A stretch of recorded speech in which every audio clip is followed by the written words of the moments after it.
Flat में रहते थे। उनके प्रणीत और तन्वी नामक दो सुंदर बच्चे भी थे। रोहित ऑटो चला के आए हुए पैसों से अपना घर चलाता था। अचानक एक रात रोहित बहुत दूर से ऑटो को चलाते हुए घर वापस जा रहा था। तब उसे बीच रास्ते में एक सुंदर औरत दिखाई देती है। रुकिए, ऑटो रोकिए। ये सुन के वो आदमी ऑटो रोकता है। कहाँ जाना है मैडम आपको? मेरा घर पास में ही है, मुझे वहाँ छोड़ दोगे भैया? जी मैडम, आइए। और ऐसे वो ऑटो में बैठती है। ऑटो चलाते हुए जब उसका घर आता है तो वो ऑटो रोकने कहती है और रोहित ऑटो रोकता है। तब वो औरत ऑटो से नीचे उतर के पैसे देकर बिना पीछे मुड़े चले जाती है।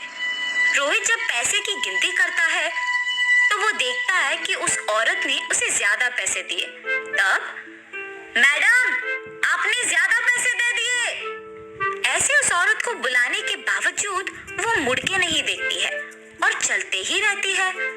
तब रोहित देखता है कि उसके पांव पीछे की तरफ मुड़े हैं और वो देख दंग रह जाता है। हाँ, इस औरत के पांव पीछे क्यों मुड़े हैं? इसका मतलब ऑटो में एक भूत बैठी थी। ऐसे सोचकर तुरंत वहां से ऑटो स्टैंड की ओर निकलता है।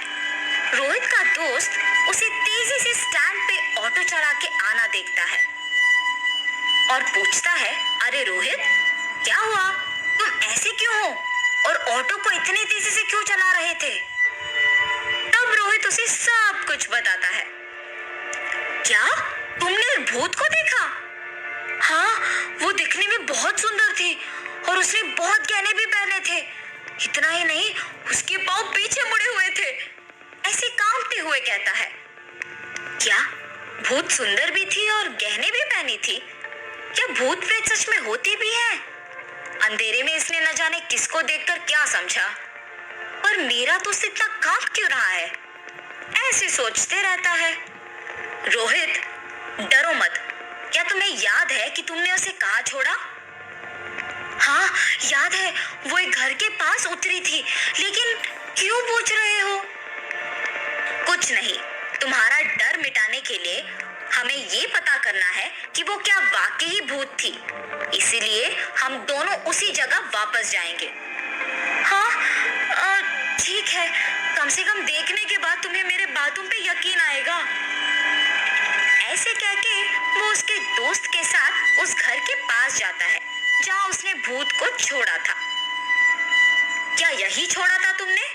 हाँ, यही। ये घर तो दिखने में अच्छा है और इसमें क्या भूत रह रही है? दोनों अंदर जाएंगे तो पता चलेगा ना कि इसमें भूत है कि नहीं। ऐसे कहने पर दोनों मिलके घर के अंदर जाते हैं। कोई है? ऐसे जोर से पुकारने पर भी कोई बाहर नहीं आता है। लगता है कि कोई नहीं है इस घर में। इतने जोर से बुलाने पर भी कोई बाहर ही नहीं आ रहा। चलो दोनों दो अलग दिशाओं में जाकर देखते हैं।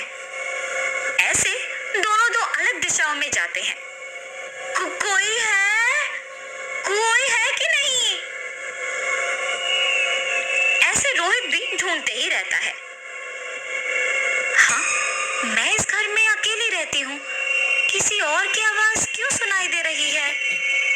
ये सोचकर डरते हुए वो आवाज की तरफ भूत बढ़ते रहती है और तब उसे अभिनय दिखाई देता है। उसके सामने अचानक एक आदमी को देख वो भी डर जाती है। बाप रे, भूत, भूत! ऐसे डर के मारे भागने लगती है। बाप रे, भूत, भूत! मैंने उसे देखा, भूत! और अभिनय भी उस औरत को देख डर के मारे घर के बाहर की ओर भागता है। जब वो भूत डर से भाग रही थी तब रोहित अचानक उसके सामने आके खड़े होता है और उसे देख, बाप रे, भूत, भूत! ऐसे वो जोर जोर से चिल्ला के घर से बाहर भागती है। तब रोहित भी, बाप रे, भूत, भूत, बचाओ! ऐसे भूत को देख वो भी बाहर की ओर भागने लगता है और अभिनय के पास जाता है। रोहित, मैंने उसे देखा, मैंने उस भूत को देखा, क्या तुमने भी देखा? ऐसे जब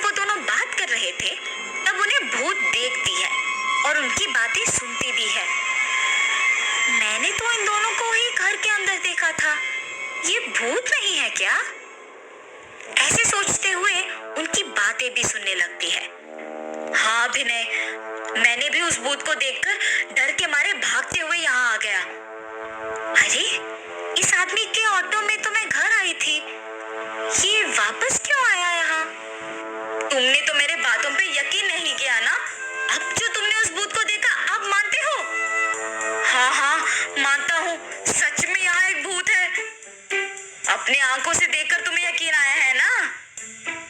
रोहित, मुझे माफ करो यार, पहले यहाँ से निकलते हैं, चलो। हाँ हाँ, चलो चलो। इस घर में तो मैं रहती हूँ, मुझे ये लोग भूत क्यों कह रहे हैं? क्या मैं जिंदा नहीं हूँ? क्या मैं मर गई? ऐसे दुख होती है। मेरे दुखी होने का कोई फायदा नहीं। अगर उनके पास जाऊंगी तो मुझे पता चलेगा कि मैं भूत हूँ कि नहीं। ऐसे वो भूत उन दोनों के पास जाती है और उनके सामने खड़े होती है। भूत भूत! डर के मारे ऐसे दोनों चिल्लाते हैं। डरो मत, मैं तुम लोगों को कुछ नहीं करूंगी। मैंने सोचा कि तुम लोग भूत हो और इसीलिए मैंने ऐसे चिल्लाया, पर जब मैंने बाहर आके तुम लोगों की बातें सुनी तब मुझे समझ आया कि मैं भूत हूँ और मरने की वजह से ही मैं ऐसे भूत में बदल गई। ऐसे बात करते हुए निराश होती है। आप निराश मत हो, आपकी बातें सुनकर अब हमें भी आपके लिए बुरा लग रहा है। हाँ हाँ, आपके अधूरे ख्वाहिश हमें बताइए, हम उन्हें पूरा करेंगे। अब तो मेरी कोई ख्वाहिश नहीं है क्योंकि मैं जिंदा ही नहीं हूँ, और जब मैं जिंदा थी तब मैं कुछ नहीं कर पाई, और अब मैं कुछ भी कर सकती हूँ क्योंकि मैं एक भूत हूँ। इसीलिए अब मैं बूढ़े गरीब लोगों की मदद करना चाहती हूँ और मुझे बहुत खुशी होगी अगर आप इसमें मेरी मदद कर सकोगे। अरे रे, आप तो सबकी मदद करने में हमारी मदद मांग रही हैं। हम खुशी से आपका सहायता करेंगे, हम वादा करते हैं। ऐसे उनके कहने पर वो बहुत खुश होती है।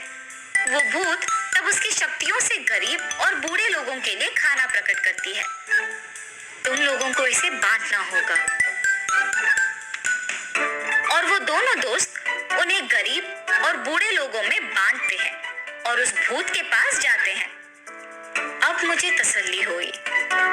उन दोनों दोस्त की मदद के बदले में वो भूत उसके पास के सारा सोना और गहना उन्हें देकर वहां से गायब हो जाती है। तब से वो दोनों खुशी से जीते हैं।